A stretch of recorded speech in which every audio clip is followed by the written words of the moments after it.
राष्ट्रीय संत अवधेशानंद गिरी महाराज अपने एक दिवसीय दौरे पर इंदौर पहुंचे। यहां उन्होंने अनुयायियों से मुलाकात की तो वहीं मीडिया से चर्चा के दौरान पिछले दिनों संघ प्रमुख मोहन भागवत द्वारा मंदिर मस्जिद के बयान को लेकर भी समर्थन जताया है। इंदौर एयरपोर्ट पर सैकड़ों की संख्या में राष्ट्रीय संत श्री अवधेशानंद जी महाराज के अनुयायी एयरपोर्ट पहुंचे। यहां पर उन्होंने संत श्री का आशीर्वाद लिया तो वहीं महाराज जी ने मीडिया से चर्चा के दौरान देश को लेकर कई विषयों पर अपना बयान दिया। इस दौरान उन्होंने कहा कि प्रयागराज में होने वाले कुंभ को लेकर भी उन्होंने अपनी बात रखी। इस दौरान अवधेशानंद गिरी महाराज ने कहा कि यह हिंदू संस्कृति का एक अनूठा पर्व है।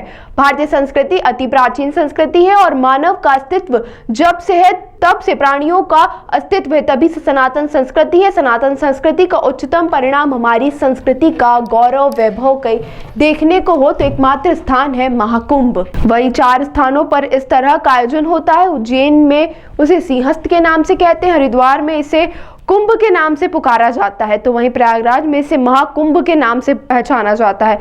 इसमें 35 से 40 करोड़ तक के श्रद्धालु के आने की संभावना होती है और सभी मिलकर आध्यात्मिक की अलग जगाते हैं। यूनेस्को ने इसे संस्कृत अमूल्य धरोहर घोषित किया हुआ है। यूनेस्को ने कहा है कि यह अमूल्य हेरिटेज में शामिल किया है और बताया कि इससे विराट मनुष्य का समागम नहीं हो सकता, जहां मनुष्य एक साथ रहते हो बिना किसी कठिनाई के अथवा सभ्य और सांस्कृतिक धरोहर होकर और आदर्श देते हुए एक दूसरे को आदर करते हुए एक दूसरे की सेवा में जुटे हो, उसे ही महाकुंभ कहते हैं।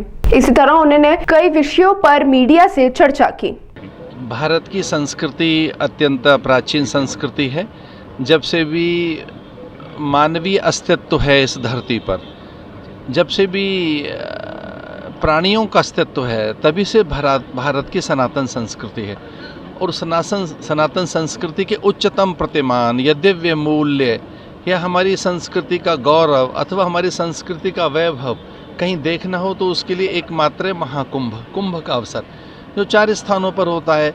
उज्जैनी में उसे सिंहस्थ कहते हैं चूँकि वो सिंह राशि के कारण हैं। कुंभस्थ हरिद्वार में उसे कहते हैं। वैसे ही महाकुंभ है प्रयाग में, जिसमें लगभग 35 से लेकर 40 करोड़ तक श्रद्धालुओं के आने की संभावना है। वहाँ सभी मत पंथ संप्रदाय एकीकृत होकर आध्यात्मिक अलख जगाते हैं। यूनेस्को ने इसे सांस्कृतिक अमूर्त धरोहर घोषित किया। यूनेस्को ने कहा कि ये एक अमूल्य और अमूर्त सांस्कृतिक धरोहर है, इंटेंजिबल हेरिटेज इसे डिक्लेयर किया और बताया कि इससे बड़ा और कोई विराट समागम मनुष्यों का नहीं हो सकता, विशेषकर अनुशासित होकर, अत्यंत सभ्य होकर। तो जहाँ करोड़ों मनुष्य एक साथ रहते हों बिना किसी को कठिनाई पहुँचाए हुए अथवा वह अत्यंत सभ्य शिष्ट और शालीन होकर और बहुत एक दूसरे को आदर देते हुए, एक दूसरे का न केवल आदर करते हुए बल्कि एक दूसरे की सेवा में जुटते हुए गिरी कंदराओं से निकलकर महात्मा आते हैं। वे सारे सत्पुरुष जो कभी नहीं दिखाई देते। तो ऐसा हम कह सकते हैं कि हम भारतीयों का अनुशासन, हम भारतीयों की एकता, हम भारतीयों में जो सेवा की जो अद्भुत भावनाएं, दूसरों को आदर देने की जो भावनाएं, वो वहाँ देखी जा सकती है। और मैं आपके माध्यम से ये आह्वान करता हूँ, मालवा की धरती में आया हूँ, यहाँ अहिल्याबाई होलकर की धरती पर, उस नगर में आया हूँ जो प्राय स्वच्छता और पवित्रता के लिए जाना जाता है, जो भारत के लिए एक आदर्श भी है नगर। तो मैं यहाँ मालवा में आकर, इंदौर में आकर ये आह्वान कर रहा हूँ मध्य प्रदेश के लिए कि यहाँ से आएँ। यहाँ भी मध्य प्रदेश के लोग जानते हैं सिंहस्थ क्या है। यहाँ अद्भुत व्यवस्थाएं होती रही हैं, पिछली सरकारों ने की हैं और मैं आह्वान करता हूँ कि सब कुंभ में आए। धन्यवाद। देश भर के संत जो वहाँ इकट्ठा हो रहे हैं, एक हिंदू राष्ट्र की बात जो है वो निकल कर जा रही है, क्या इस पर भी कोई मंथन वहाँ पर? देखिए, ये हिंदू राष्ट्र है, जहाँ हिंदू रहते हैं, जहाँ अमेरिकन रहते हैं वो अमेरिकन है, जहाँ यूरोपियन रहते हैं वो यूरोपियन है, जापानीज रहते हैं वो जापान है, जहाँ बताइए जहाँ स्विस रहते हैं वो स्विट्ज़रलैंड है, जहाँ स्वीडिश रहते हैं वो स्वीडन है, जहाँ हिंदू रहते हैं वो हिंदुस्तान है। सनातन बोर्ड की भी बात देश में चल रही है। देखिए, यहाँ सबके कल्याण के लिए हम चिरकाल से प्रार्थनाएं करते आए हैं। सर्वे भवन्तु सुखना हमारा सुदीर्घ भाव है, पूरे विश्व को हम अपना मानते आए। उसके लिए हम निरंतर प्रार्थनाएं करते रहे। वो देश है। तो मोहन भागवत को लेकर क्या कहेंगे? जब उनके बयान चल रहे हैं, साधु संत को लेकर बात कर रहे हैं। देखिए, आदरणीय मोहन भागवत जी हमारे आदर्श हैं।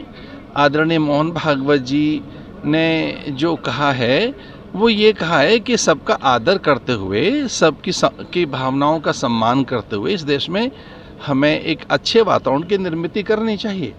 आदरणीय मोहन भागवत जी हिंदू समाज के रक्षक हैं, उसके सबल संपोषक हैं। हिंदू मान्यताओं की चिरकाल से वो संरक्षणा के लिए अपना सर्वस्व आहूत कर कर जीवन जी रहे हैं। विश्व का सर्वाधिक अनुशासित संगठन राष्ट्रीय स्वयंसेवक संघ उनके नेतृत्व में चल रहा है। संसार भर की सब एजेंसियां ये कहती हैं इस विश्व में सर्वाधिक अनुशासित कोई संगठन है तो वह राष्ट्रीय स्वयंसेवक संघ है।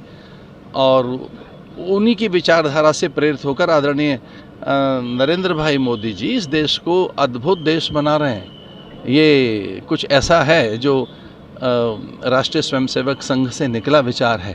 तो आदरणीय मोहन भागवत जी के विचारों का मैं आदर करता हूँ और उनके विचारों से मैं सहमत हूँ। लेकिन पुराने मंदिरों की खोज जो हो रही है वो होना चाहिए। पुराने मंदिर देखिए, इस धरती में क्या अब कितने देशों में मंदिर निकल रहे हैं? भारत को छोड़ दिए सऊदी अरेबिया में मंदिर निकल रहे हैं, अजरबैजान में मंदिर निकल रहा है, किर्गिस्तान में, किर्गिस्तान में, उज्बेकिस्तान में मंदिर निकल रहे हैं या वहाँ हैं। तो भारत में मंदिरों का निकलना कोई अचंभा तो नहीं है। धन्यवाद। ठीक।